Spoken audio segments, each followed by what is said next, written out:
Ron DeSantis has not been doing very well recently. I'm going to try to say this as nicely as possible. He's awkward. He's just not a good retail politician. You'll notice something with most people who become president. They're really good at interpersonal conversation. They're really good at making people feel special in a one-on-one exchange with them. There was a video that was floating around online. I didn't pull it up for this segment, but it's Donald Trump went into, I think it was a Waffle House, and he was just casually having conversations and signing stuff for people in there and shaking their hands. And he just has a way with people interpersonally where they're like, oh my God, this is amazing. I love this guy. Same thing goes for Barack Obama. He was phenomenal at that. Even Joe Biden has his charm in those sorts of situations. Very like relatable, likable guy, affable dude. George W. Bush, he was the president you want to have a beer with, etc. So there's something, connecting tissue from president to president is that they're really good at just sort of making people feel special in a one-on-one talk, being dynamic and charismatic and interesting. And Ron DeSantis just ain't cutting it on that front, man. He's not doing it. So here he is doing his doing the rounds, doing all these interviews in these right-wing circles. And of course, what he's trying to do is pander and suck up and do the classic political move of like, oh yeah, well, I'm the most pure right-winger in the race. That's right. I'm the purest one.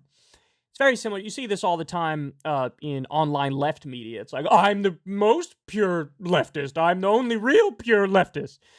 And it's very insular and creepy and goofy.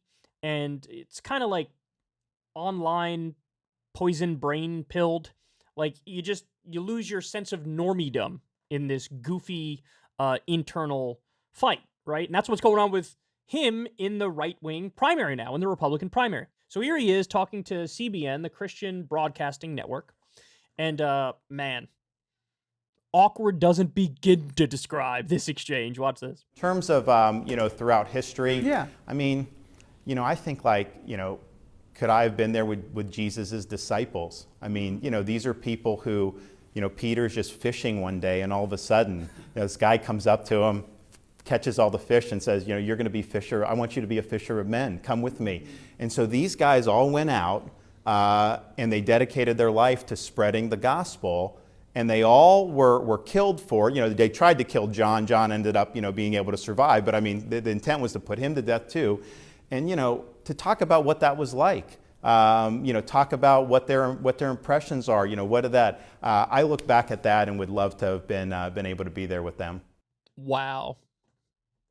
I would have, me bro, who, me bro, I would have been like, I would have been like Jesus is one of his disciples and stuff. You know what I'm saying? That's what I would have been.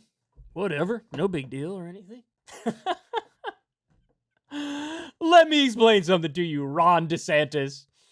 If you were around at the same time as Jesus, you would have called him a commie. You would have called him a hippie. You would have called him a loser pacifist. You would have despised him. This is a dude who was not a fan of the rich. It's easier for a camel to get through the eye of a needle than a rich person to get into heaven. This is who we're talking about. Mr. Turn the Other Cheek. That's if you hit this side, here, I'll show this one. Hit this one too. Pure pacifist. That's who we're talking about here. You would have been on that guy's team? No, not at all. You would have been with some ruthless strongman dictator at the time. And you would have been, coddling his ballsack, kissing his feet, or trying yourself to be that ruthless dictator. God, these people are so goofy. Look, I get it. You're trying to pander to the fundamentalist Christians, to the evangelicals. But, Ronnie, I got news for you, man. There is no formula. There is no recipe. There is no say this right thing and that right thing, and then all of a sudden you're the one. No, it is all about vibes. And your vibes are Trashington. Your vibes are horrendous. Trump's out alpha mailing you, and that's the end of the conversation. It doesn't matter how many goofy ways you try to pander to these people. Look, I got one more example. So this is him trying to do who, me, bro? I'm religious, but whatever. I know Trump said, 2 Corinthians, they walk into a bar. Well, I know the story that I'm talking about in the Bible. Whatever. I would have been one of Jesus' disciples. Remember when he did this ad? And on the 8th day, God looked down on his planned paradise and said, I need a protector. So God made a fighter. God said, I need somebody willing to get up before dawn, kiss his family goodbye, travel thousands of miles for no other reason than to serve the people, to save their jobs, their livelihoods, their liberty, their happiness. So God made a fighter. God said, I need someone to be strong, advocate truth in the midst of hysteria, someone who challenges conventional wisdom and isn't afraid to defend what he knows to be right and just. So God made a fighter. God said, I need somebody who will take the arrows, stand firm in the wake of unrelenting attacks, look a mother in the eyes and tell her that her child will be in school. She can keep her job, go to church, eat dinner with friends, and hold the hand of an aging parent taking their breath for the last time.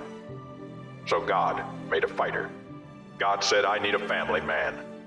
A man who would laugh and then sigh, and then reply with smiling eyes when his daughter says she wants to spend her life doing what Dad does. So God made a fighter.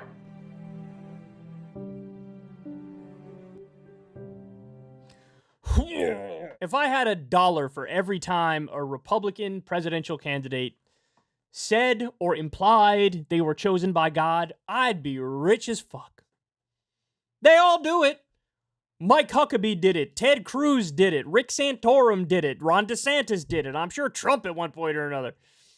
What did he say? I think Trump said, I'm the greatest jobs president that God ever created. It's a little different, but it's equally stupid, so we'll go with it. But man, I don't understand. It's a failure of my own imagination.